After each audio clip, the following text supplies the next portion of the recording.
यादों में शिव को समाओ, यादों में शिव को समाओ। ओ मानव तुम परमानंद को पाओ, यादों में शिव को समाओ। ओ मानव तुम परमानंद को पाओ, तुम परमानंद को पाओ।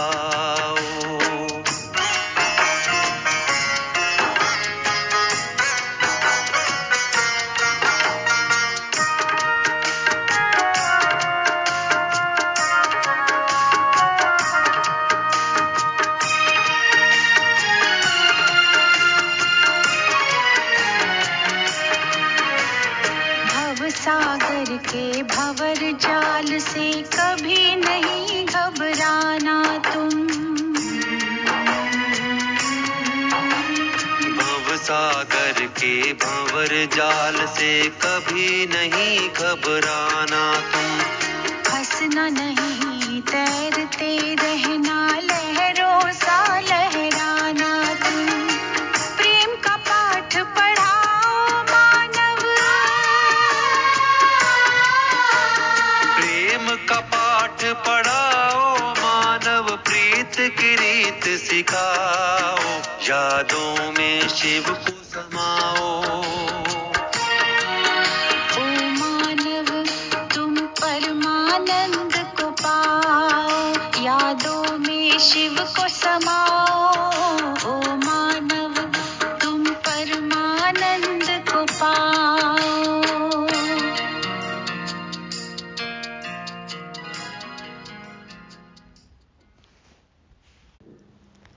ओम शांति। विचित्र उस्ताद से डबल सिरताज देवता बनने वाली, हर परिस्थिति में समान रहने वाली ज्वाला रूप आत्माओं को गॉडली मॉर्निंग। 3 शब्द हैं, ज्ञान, भक्ति और वैराग्य। क्या इन तीनों का संगम इस मार्ग में है, ज्ञान मार्ग में, अभी संगम युग पे? कभी किया विचार सागर मंथन इस बात पर? बाबा आज कहते बाप की याद में सब कुछ समाया हुआ है। ये सब कुछ बाप की याद में समाया हुआ है। अब हमें क्या करना है? हमें बाबा की याद में समा जाना है।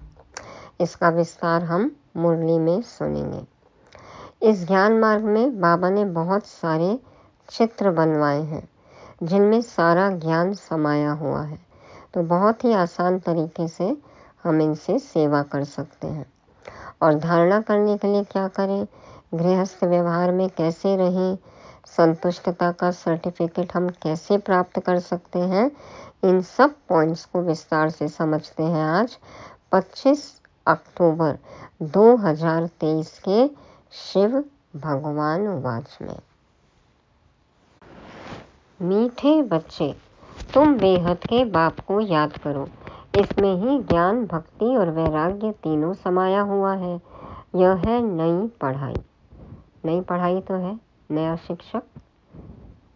हम पहले तो जानते नहीं थे ना कि भगवान हमारा शिक्षक हो सकता है। नई बातें लेकर आए, नया ज्ञान लेकर आए, नए तरीके से पढ़ा रहे हैं।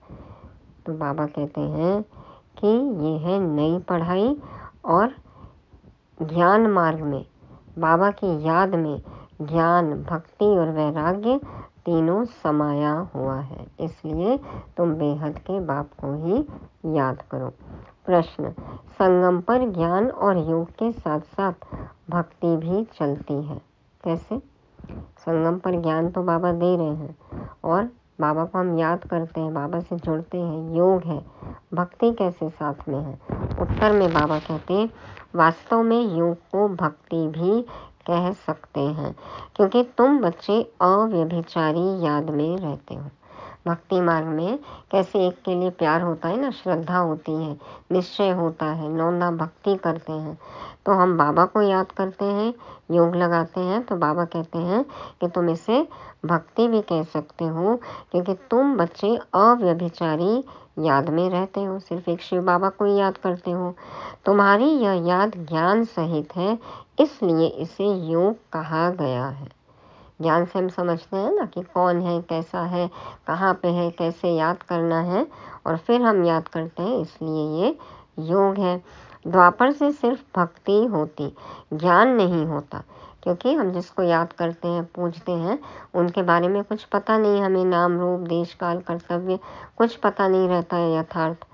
तो बाबा कहते हैं द्वापर से सिर्फ भक्ति होती, ज्ञान नहीं होता, इसलिए उस भक्ति को योग नहीं कहा जाता। उसमें कोई एम ऑब्जेक्ट नहीं है। अभी तुम्हें ज्ञान भी मिलता, योग भी करते, फिर तुम्हारा बेहद की सृष्टि से वैराग्य भी है। ज्ञान पर आधारित हमारा वैराग्य है। हम ज्ञान समझते हैं, बाबा से जुड़ते हैं, बाबा को याद करते हैं, और फिर हमें बेहद की सृष्टि से, इस पुरानी दुनिया से, सबसे वैराग्य हो जाता है। भक्ति से भी वैराग्य हो जाता है। जो हम जप तप करते आए ना, कर्म कांड, उससे भी वैराग्य हो जाता है। तो इसलिए संगम पर ज्ञान योग भक्ति सब है। गीत बजाओ।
ओम शांति।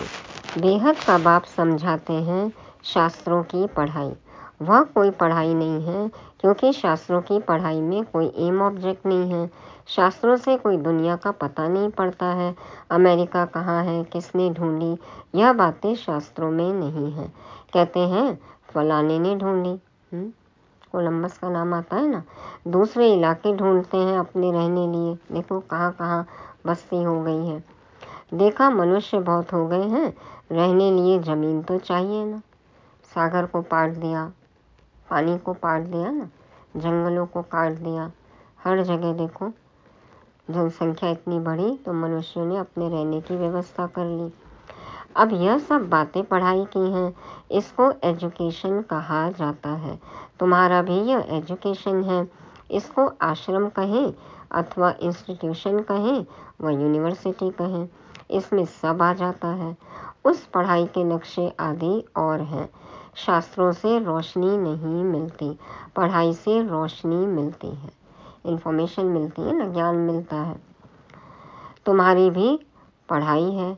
वैकुंठ किसको कहा जाता है?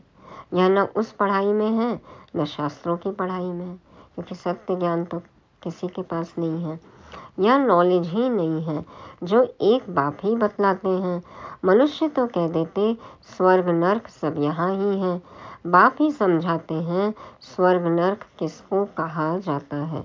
यह बातें न शास्त्रों में है, न उस एजुकेशन में है। तो नई बातें होने कारण मनुष्य मूंझते हैं, कहते हैं ऐसा ज्ञान तो कभी सुना नहीं।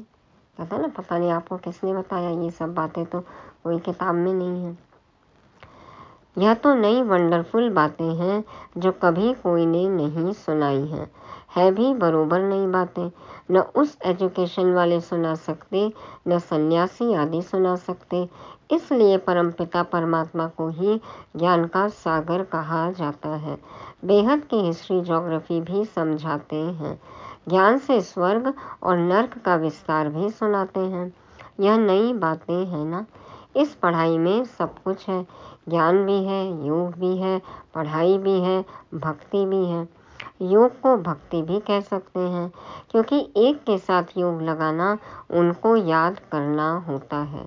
वह भक्त लोग भी याद करते हैं, पूजा करते हैं, गाते हैं।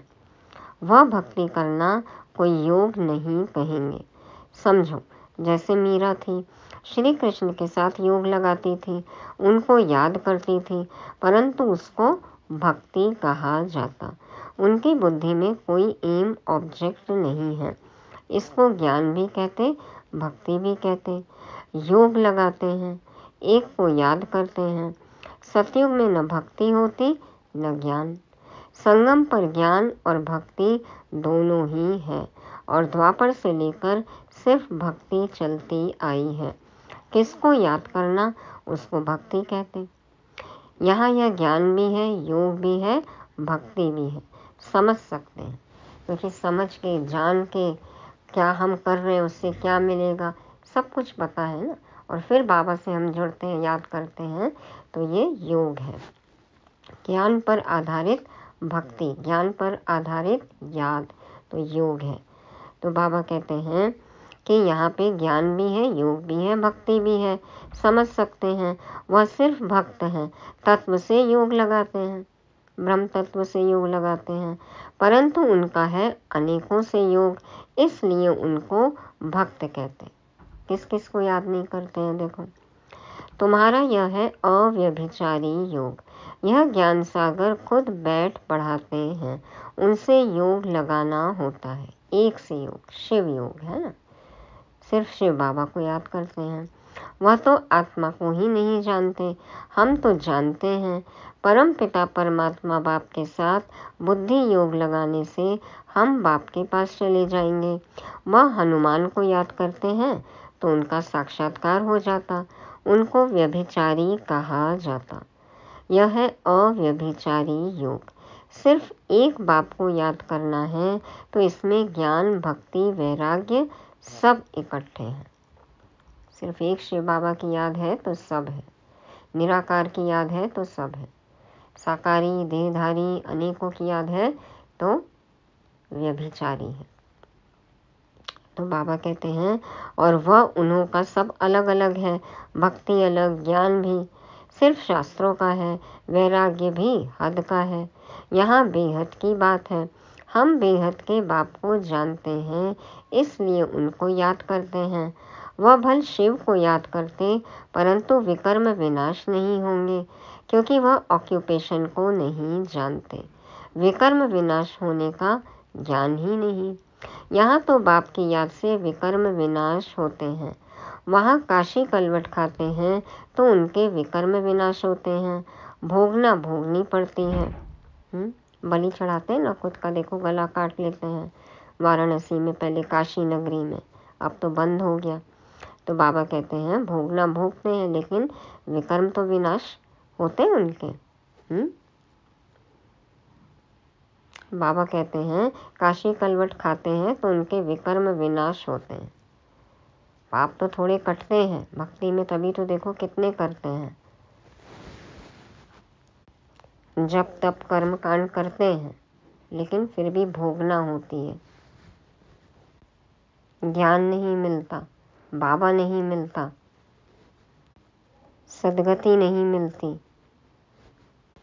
वो समझते हैं कि विकर्म विनाश होते हैं, लेकिन विकर्म विनाश तो सिर्फ एक शिव बाबा की याद से ही होगा ना।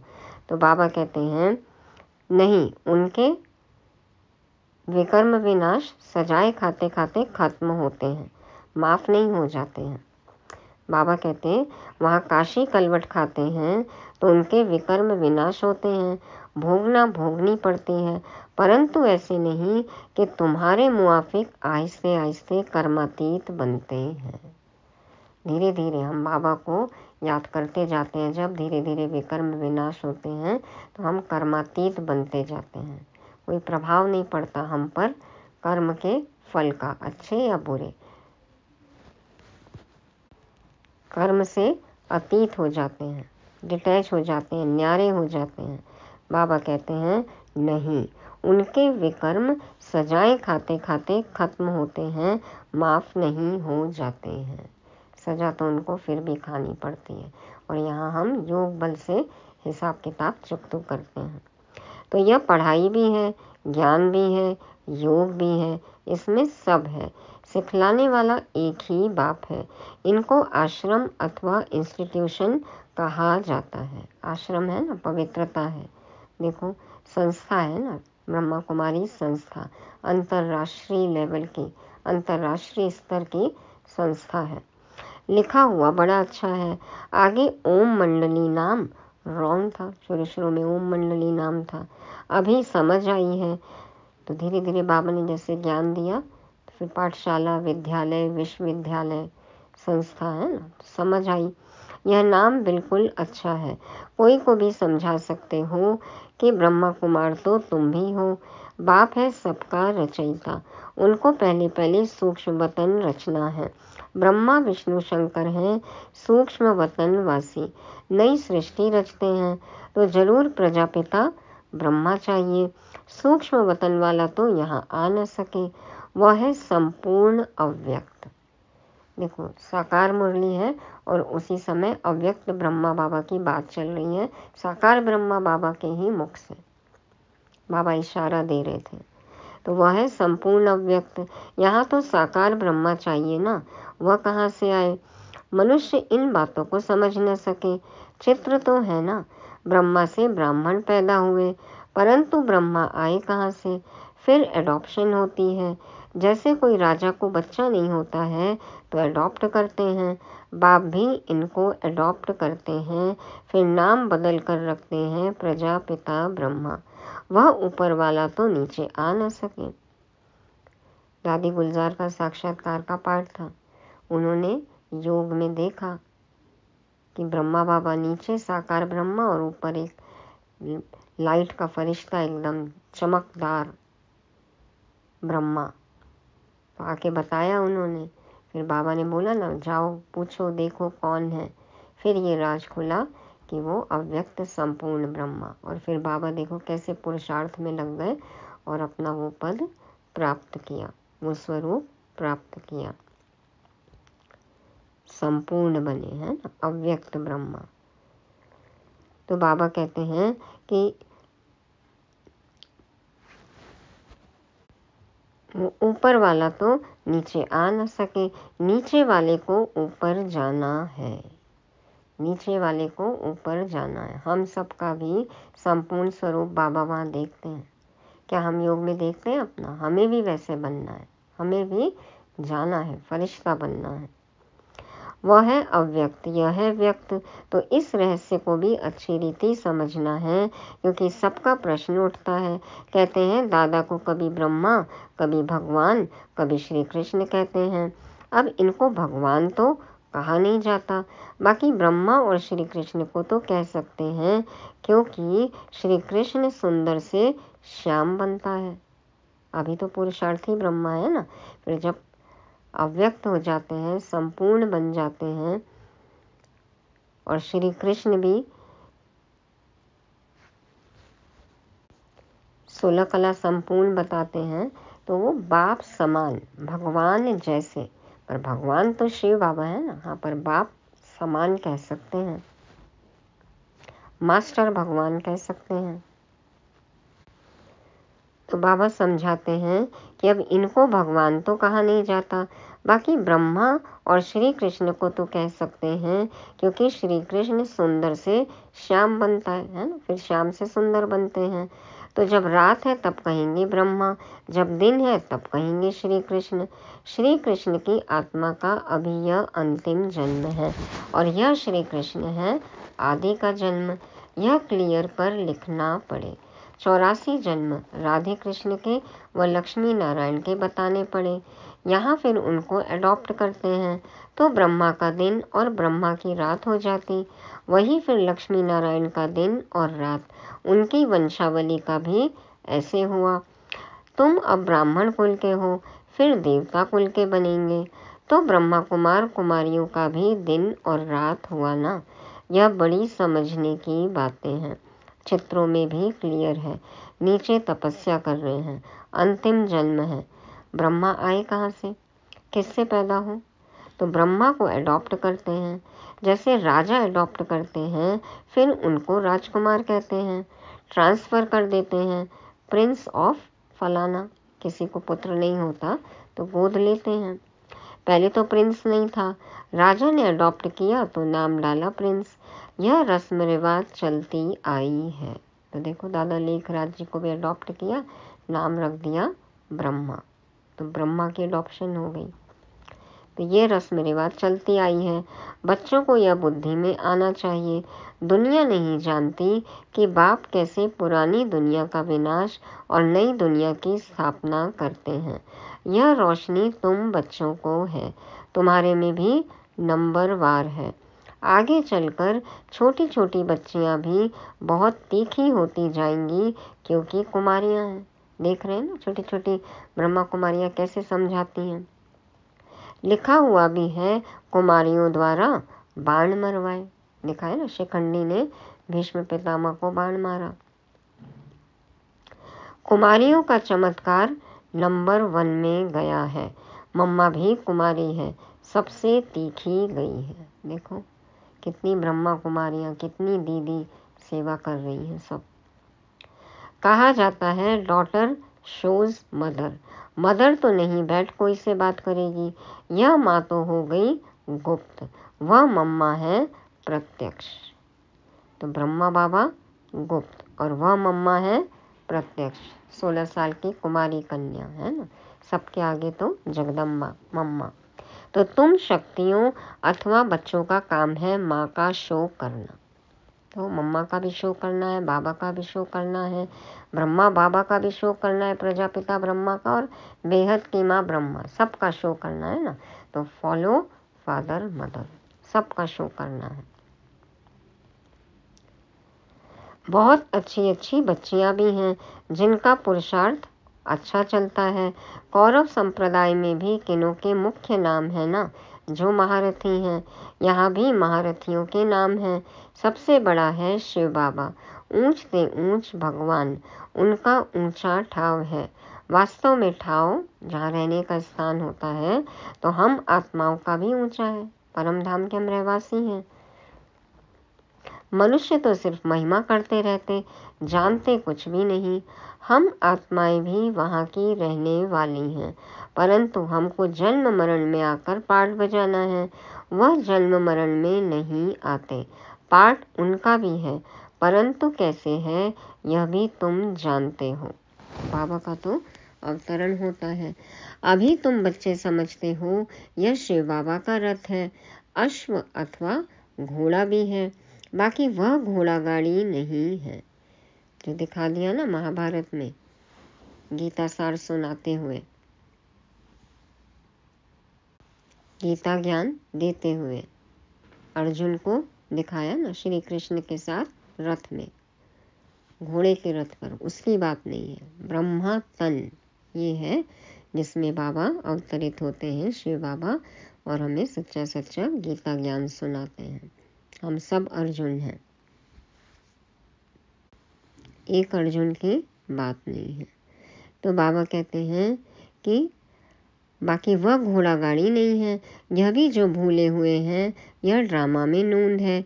आधा कल्प हम भी भूल में भटकते भटकते एकदम भटक जाते हैं। अभी रोशनी मिली है तो बहुत खबरदार हो पड़े हैं। जानते हैं यह पुरानी दुनिया खत्म होनी है, हमको नष्टो मोहा बनना है। अब दुनिया खत्म होनी है, तो इससे मोह बढ़ रहा है या मोह धीरे धीरे खत्म हो रहा है, चेक करना है।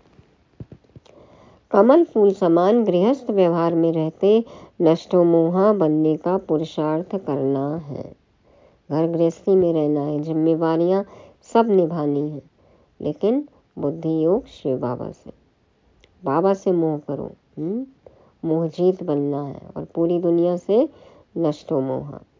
तोड़ तो सबसे निभाना है, साथ भी रहना है। बाबा कहते हैं ना, एक बार सबसे तोड़ो, मुझसे जोड़ो और फिर तोड़ निभाओ। तो तोड़ तो सबसे निभाना है, साथ भी रहना है। यह भट्टी भी बननी थी जैसे कल्प पहले बनी थी। अभी तो कहते हैं गृहस्थ व्यवहार में रह मेहनत करनी है। यहाँ घर बार छोड़ने की बात ही नहीं। हम तो घर में बैठे हैं ना, कितने बच्चे हैं, लौकिक भी थे ना, छोड़ा कुछ भी नहीं है। सन्यासी तो जंगल में चले जाते हैं, हम तो शहर में बैठे हैं, तो उनसे तोड़ निभाना है, बाप की रचना है। बाप कमाकर बच्चे को वर्षा देते हैं, पहले तो वर्षा देते हैं काम विकार का। क्या करते हैं माँ बाप, एक ही जिम्मेवारी रहती है कि शादी करनी है अब तो बच्चों की, तो वर्षा हो गया काम विकार का। फिर उनसे छुड़ाकर निर्विकारी बनाना बाप का ही काम है।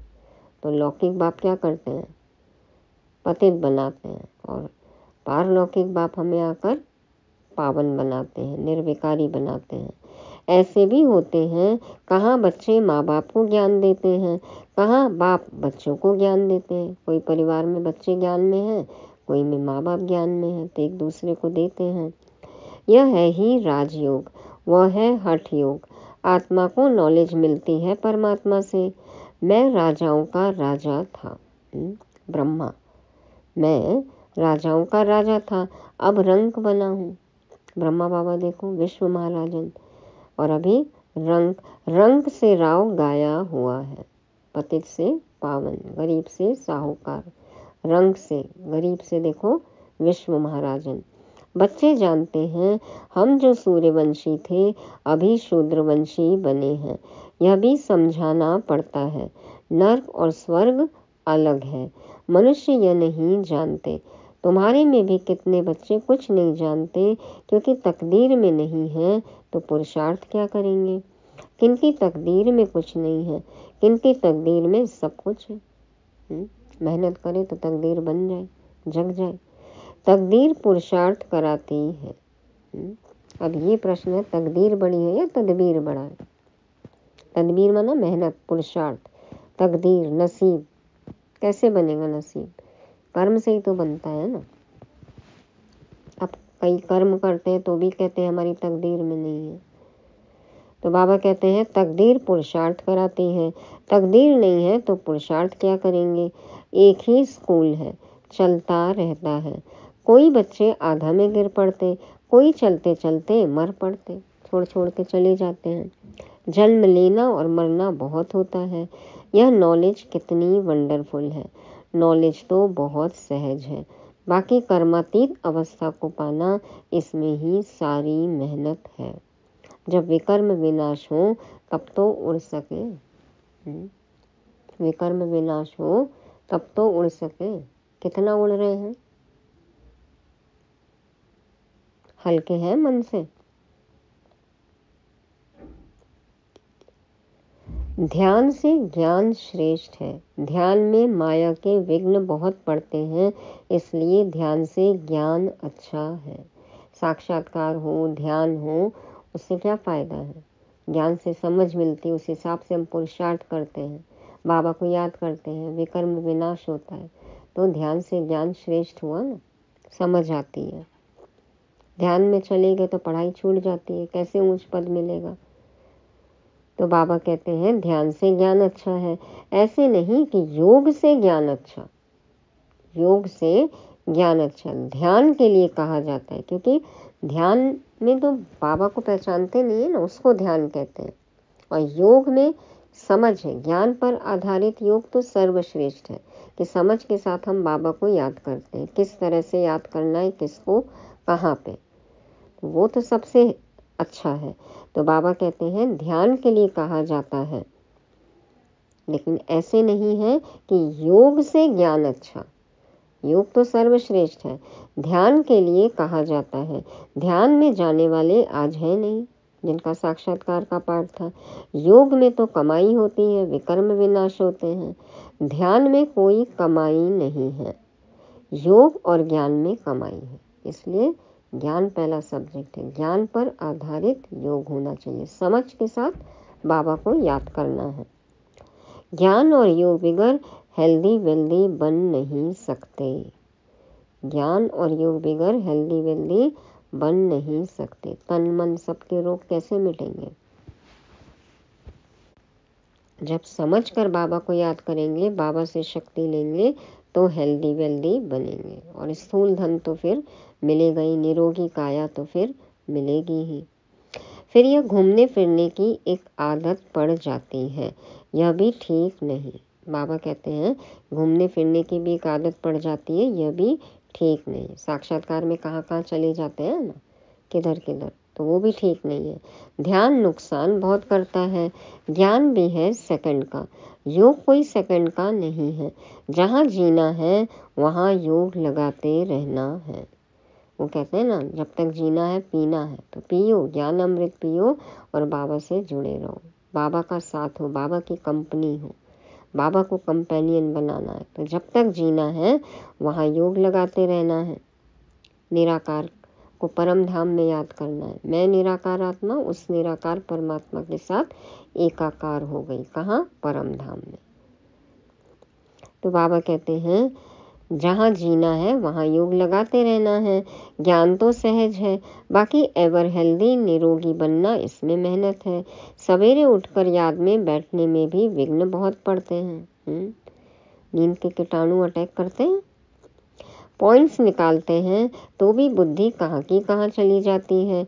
सबसे जास्ती तूफान तो पहले नंबर वाले को आएंगे ना, शिव बाबा को तो नहीं आ सकते। ब्रह्मा बाबा को देखो कितनी सार संभाल, कितनी आत्माओं की देखभाल करनी पड़ती। कोई भी तूफान आता, परेशानी समस्या, तो सबसे पहले ब्रह्मा बाबा के ही पास आती थी ना। लेकिन बाबा कितने निश्चिंत थे, हल्के थे, क्योंकि पता है शिव बाबा का काम है। तो शिव बाबा को तो आ नहीं सकते। बाबा हमेशा समझाते रहते हैं तूफान तो बहुत आएंगे, जितना याद में रहने की कोशिश करेंगे उतना तूफान बहुत आएंगे। उनसे डरना नहीं है, याद में रहना है, स्थिर होना है। तूफान कोई हिला ना सके, यह अंत की अवस्था है, यह है रूहानी रेस। शिव बाबा को याद करते रहो, यह भी समझने की और धारण करने की बातें हैं। धन दान नहीं करेंगे तो धारणा नहीं होगी। ज्ञान धन दान करना है, पुरुषार्थ करना चाहिए। 2 बाप की पॉइंट्स किसको समझाना बहुत इजी है, यह भी तुम ही जानते हो। बाप 21 जन्मों का वर्षा देते हैं। तुम कहेंगे इन लक्ष्मी नारायण को बाप से 21 जन्मों का वर्षा मिला है। बाप ने उनको राजयोग सिखलाया और कोई मुख से कह न सके कि उन्हें भगवान ने यह वर्षा दिया है। दुनिया में कोई किस बात में खुश रहते। देखो सबके अपने अपने खुशी के साधन है ना, अपनी अपनी खुशी की डिपेंडेंसी है। कोई किसी चीज से खुश होता, कोई किसी चीज से खुश होता। तुम जिस बात में खुश हो उसको कोई नहीं जानते। क्यों खुश है हम? कौन मिला हमें? सबसे बड़ी लॉटरी पाई ना हमने तो। भगवान मिला, ज्ञान मिला, सारे प्रश्नों के उत्तर मिले, जो चाहिए था वो मिला, जो सोच में भी नहीं था, ख्यालों ख्वाबों में भी नहीं था, वो मिला। है ना खुशी की बात? तो तुम जिस बात में खुश हो उसको कोई नहीं जानते। मनुष्य तो अल्पकाल क्षण भंगुर के लिए खुशी मनाते हैं। तुम हो सच्चे ब्राह्मण कुलभूषण, जो योगी और ज्ञानी हो। तुम्हारे इस अतीन्द्रिय सुख की खुशी को और कोई जान नहीं सकते। क्या क्या मिला है इसकी लिस्ट बनाओ, पढ़ो उसको। बाबा कहते हैं अतीन्द्रिय सुख है किसी के नसीब में। ज्ञानी योगी बच्चे जो हैं वही इसी सुख का अनुभव कर सकते हैं। अतीन्द्रिय सुख कोई नहीं जान सकते। कहते हैं ना, इसीलिए अतीन्द्रिय सुख पूछना है तो गोपी वल्लभ के गोप गोपियों से पूछो। कौन है? हम ही है ना। गो माना इंद्रियां, जिन्होंने अपनी इंद्रियों को पी लिया, जीत लिया, कर्मेंद्रिय जीत जो बन गए, तो वही खुश रह सकते हैं। बाबा कहते हैं तुम्हारे इस अतीन्द्रिय सुख की खुशी को और कोई जान नहीं सकते। वह तो क्या क्या माथा मारते रहते हैं, परमानंद को ढूंढते हैं। अनुभव होता है परमानंद, उनका अलग ही है। लेकिन यादों में शिव को समाओ और परमानंद को पाओ। शिव को वो जानते ही नहीं, अहम शिवो हम ही कहते हैं, अहम ब्रह्मास्मि कहते हैं। तो फिर यथार्थ है उनका परमानंद। जो भी परमानंद या अतीन्द्रिय सुख की बात करते हैं, कर लो तुलना, कर लो अनुभव। तो बाबा कहते हैं कि मून पर जाने का पुरुषार्थ करते हैं। क्या क्या माथा मारते हैं ना, कहाँ कहाँ नहीं जाते खुशी के लिए। हमने करा लिया चंद्रमा में प्लॉट बुक, वो जरूरी है या सतयुग में महल की बुकिंग जरूरी है? तो मून पर जाने का पुरुषार्थ करते हैं, बहुत डिफिकल्ट मेहनत करते हैं, उन सब की मेहनत बर्बाद हो जानी है। शिव भगवान वाच, देखो जाके भी क्या लाते हैं, मिट्टी लाते हैं। तुम बिना कोई तकलीफ के ऐसी जगह जाने का पुरुषार्थ करते हो जहां और कोई जा ना सके, परम धाम में। कोई पैकिंग करनी पड़ती है जाने की, बैगेज लेके जाना पड़ता है, हाँ पैकअप करना पड़ता है, विचारों को समेटना पड़ता है, लेकिन उसमें फिर कोई थकान है? बल्कि मन की थकान और मिट जाती है, तन मन शक्तिशाली बन जाता है। एक बार बाबा से जुड़ गए, किरणें ले ली, शक्तियाँ ले ली, तो देखो कैसे चार्ज होकर आते हैं। तो बाबा कहते हैं तुम बिना कोई तकलीफ के ऐसी जगह जाने का पुरुषार्थ करते हो जहां और कोई जा ना सके, एकदम ऊंचते ऊंच परम धाम में जाते हो। न कोई वीज़ा, न कोई पेपर, न कोई पैकिंग, न कुछ न कुछ। सारी चीज़ें सूक्ष्म में करना है, कोई थकान की बात ही नहीं, कोई मेहनत नहीं। तो ऐसी रूहानी यात्रा करनी है, यादों में शिव को समाना है, उनमें खो जाना है। अच्छा, मीठे मीठे से किलदे बच्चों प्रति माता पिता बाप दादा का याद प्यार और गुड मॉर्निंग। रूहानी बाप की रूहानी बच्चों को नमस्ते। हम रूहानी बच्चों की रूहानी बाप दादा को याद प्यार, गुड मॉर्निंग और नमस्ते। शुक्रिया बाबा, शुक्रिया। धारणा के लिए मुख्य सार। पहला पॉइंट, गृहस्थ व्यवहार में रहते नष्टो मोहा भी बनना है, साथ साथ सबसे तोड़ निभाते कमल फूल समान रहना है। दूसरा, धारणा करने के लिए ज्ञान धन का दान जरूर करना है, ज्ञान और योग से अपनी कमाई जमा करनी है, बाकी ध्यान दीदार की आश नहीं रखनी है। वरदान है, संतुष्टता के सर्टिफिकेट द्वारा भविष्य राज्य भाग्य का तख्त प्राप्त करने वाले संतुष्ट मूर्ति भव। संतुष्टता के सर्टिफिकेट द्वारा भविष्य राज्य भाग्य का तख्त प्राप्त करने वाले संतुष्ट मूर्ति भव। बाप दाता समझाते हैं, संतुष्ट रहना है और सर्व को संतुष्ट करना है। यह स्लोगन सदा आपके मस्तक रूपी बोर्ड पर लिखा हुआ हो, क्योंकि इसी सर्टिफिकेट वाले भविष्य में राज्य भाग्य का सर्टिफिकेट लेंगे। तो आधा स्लोगन याद न रहे कि सिर्फ हमें संतुष्ट रहना है। हम ब्राह्मण बच्चे क्या करते हैं, आधा स्लोगन याद रखते हैं। पूरा स्लोगन क्या है? संतुष्ट रहना है और सर्व को संतुष्ट करना है। तो राजा को, प्रजा को भी तो संतुष्ट करना होगा ना। तो जो पूरा स्लोगन याद रखेंगे, इसको अमल में लाएंगे, वही राज्य भाग्य प्राप्त कर सकते हैं। तो रोज अमृत वेले इस स्लोगन को स्मृति में लाओ। जैसे बोर्ड पर स्लोगन लिखते हो, ऐसे सदा अपने मस्तक के बोर्ड पर यह स्लोगन दौड़ाओ, तो सभी संतुष्ट मूर्तियां हो जाएंगी। जो संतुष्ट है वह सदा प्रसन्न है। जो संतुष्ट है और जिनसे सभी संतुष्ट हैं, वही प्रसन्न रह सकते हैं। नहीं तो शिकायत करते हैं ना कि बाबा इनका तो संतुष्ट होने का संस्कार ही नहीं है। तो बाबा ने कहा एक बार चलो 95% को संतुष्ट करो, 5% की छूट देते हैं। लेकिन हम क्या करते हैं, जिनसे सबसे ज़्यादा कड़े संस्कार हैं उनको ही 5% में डाल देते हैं। हाँ, तो ऐसी होशियारी नहीं करनी है ना। घर परिवार मित्र संबंधी संपर्क वाले सबको अपने व्यवहार से संतुष्ट करना है और संस्कार मिला के सबके साथ संतुष्ट रहना भी है। स्लोगन है, आपस में स्नेह और संतुष्टता संपन्न व्यवहार करने वाले ही सफलता मूर्त बनते हैं। आपस में स्नेह और संतुष्टता संपन्न व्यवहार करने वाले ही सफलता मूर्त बनते हैं। तो आपस में स्नेह हो, संतुष्टता हो, सौहार्द्रता हो, तभी तो सफलता मिलेगी। तो ये थी आज की मुरली। रिवाइज करने के लिए पॉइंट्स है। पहला, बाप की याद में ही क्या समाया हुआ है? ज्ञान, भक्ति और वैराग्य। और फिर बाबा ने कहा एवर हेल्दी एवर वेल्दी बनने के लिए क्या जरूरी है? ज्ञान और योग। अतीन्द्रिय सुख किसको मिला है? सिर्फ हम बच्चों को मिला है। तो सदा अतीन्द्रिय सुख में रहना है। कौन मिला है, हमें कैसी खुशी होती है, क्या अनुभव होता है, ये कोई नहीं जान सकता है। फिर बाबा ने कहा चौथी बात, मस्तक रूपी बोर्ड पर स्लोगन लिख लो। संतुष्ट रहना है और सबको संतुष्ट करना है। और आखिरी पॉइंट आज का, सफलता पाने के लिए स्नेह और संतुष्टता जरूरी है। ओम शांति।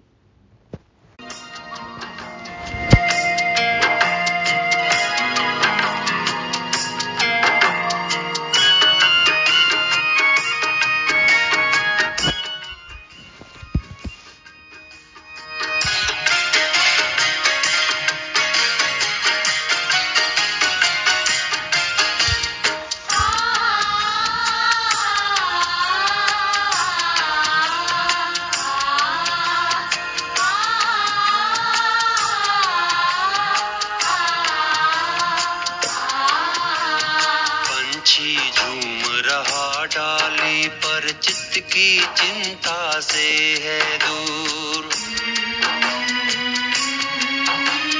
पंछी झूम रहा डाली पर चित्त की चिंता से है दूर। मधुर सुरों में प्रभु गुण गाता लुटा रहा खुशियाँ भरपूर। जीवन सरल बनाओ मानव, जीवन सरल बनाओ तुम चिंता की चिता जलाओ। यादों में शिव को समाओ। ओ मानव तुम परमानंद को पाओ। यादों में शिव को समाओ। ओ मानव तुम परमानंद को पाओ।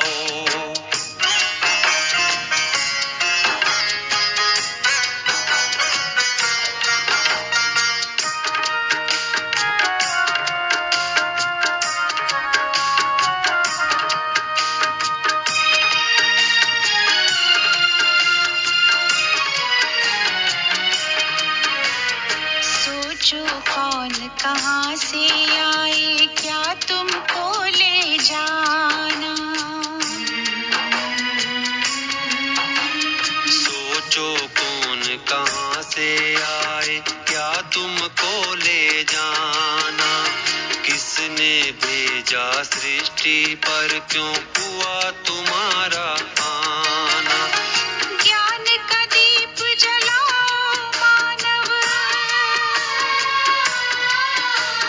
ज्ञान का दीप जलाओ तुम, मन से अंधकार मिटाओ। यादों में शिव को समाओ।